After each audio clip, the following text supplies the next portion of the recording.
Oh, hey. Hey, friends. How are you? Fancy seeing you here. It's good to see you. I was just about to reach out. I wanted to let you know about two fun things happening this Saturday and next Saturday at St. James, and not just the two things, but the one thing they both kind of point to, at least a question they ask, a question that I think the two things happening on the next two Saturdays at St. James point to. So we'll get to that in just a second. The first one, of course, is Pumpkin Patch, which unloads 9 o'clock Saturday morning. I'm going to be there. My kiddos are going to be there. We're going to help unload pumpkins from 9 to 12. Would love to have you there with us. And after that, of course, uh, the pumpkin patch will be open, and it's open pumpkin season, and St. James volunteers, parishioners, friends will stay in pumpkin patches in shifts for the remainder of the month, and that is a beautiful thing. Did you know when you go around Dallas, East Dallas especially, and I've done a bit of this, going around and people say, "Why are you here? What do you do?" And I say, "I'm a priest and I'm at St. James Episcopal Church," and they're like, "St. James, never heard of it." Adelia McCree, I say, uh, mm, "No, can't place it." Kind of castle-like building, I say, "Can't place it." uh, in October we do this pumpkin patch thing.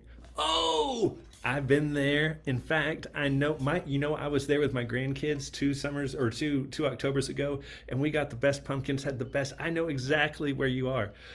I don't know if I'm supposed to say this, but it's not exactly a big secret. The Wi-Fi here has a password, and the password is simply church with pumpkins. It's kind of who we are, and we've been doing this for 26 years. So that's this Saturday, the unloading of the pumpkin truck from 9 to 12, and then the first shifts, the open season, the best pumpkins if you want to get them.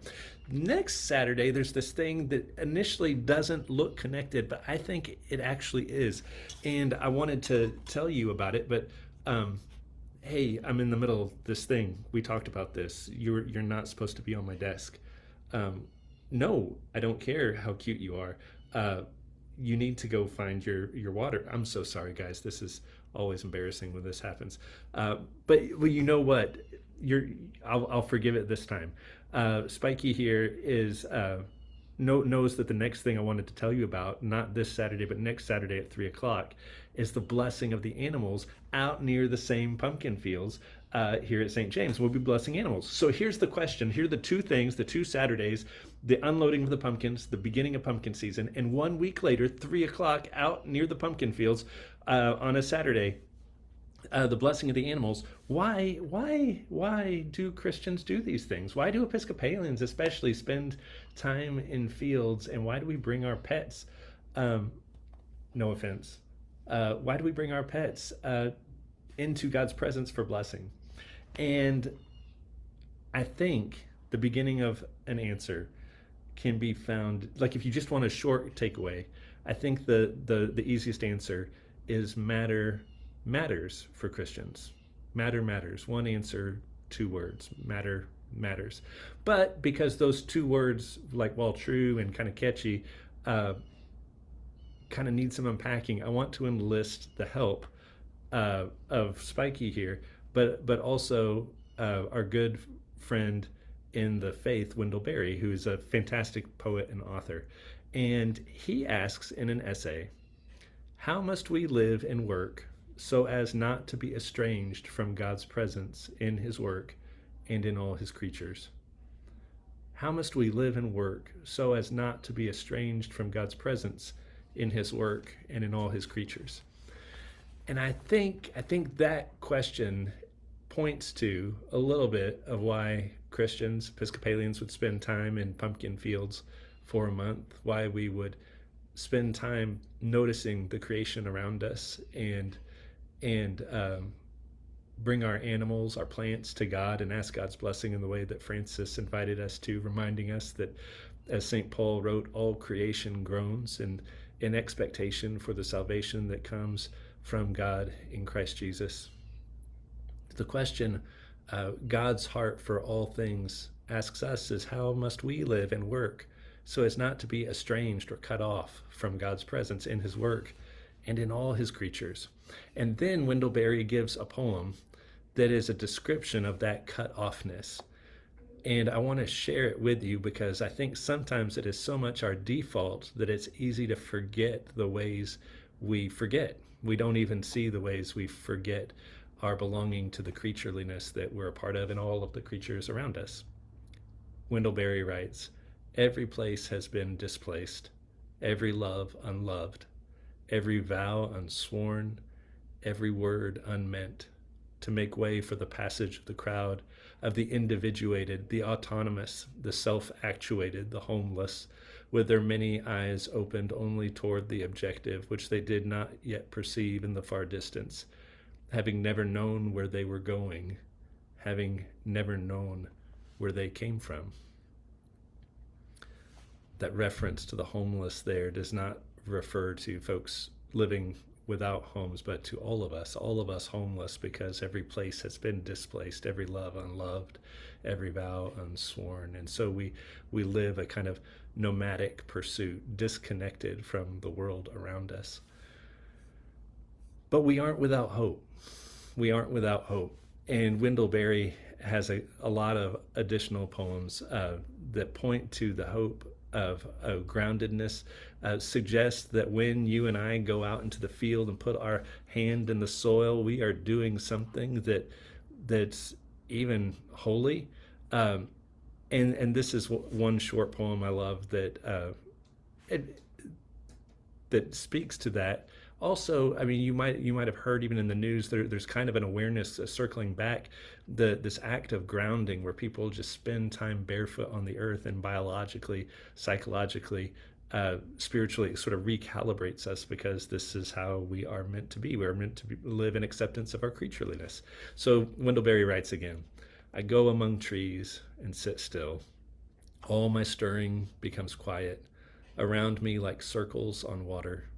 My tasks lie in their places, where I left them, asleep like cattle."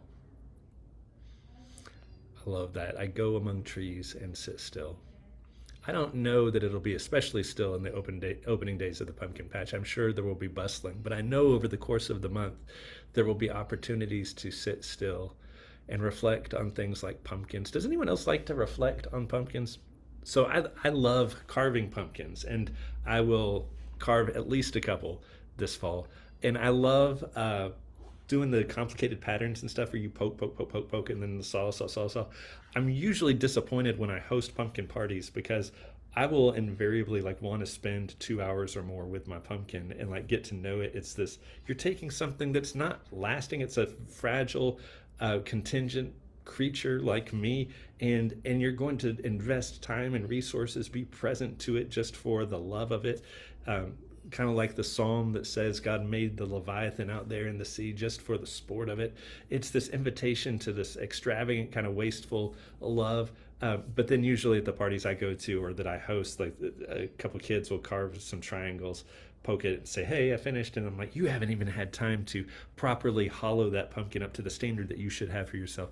That's just a little bit of a bugaboo for me. But like, we have these opportunities to sit still, to reflect, to be held by the creation that a lot of times we are so much more dependent on than we know and we realize, which is another way of saying held by the provision of God. So this brings me to the last Wendell Berry poem I want to share with you as we reflect on why matter matters for Christians, that why Christians care about the stuff of this earth, having been found, discovered by the God who became flesh and dwelt, pitched a tent among us. And this is Wendell Berry's words now. "The mind that comes to rest is tended in ways that it cannot intend, is born, preserved, and comprehended by what it cannot intend.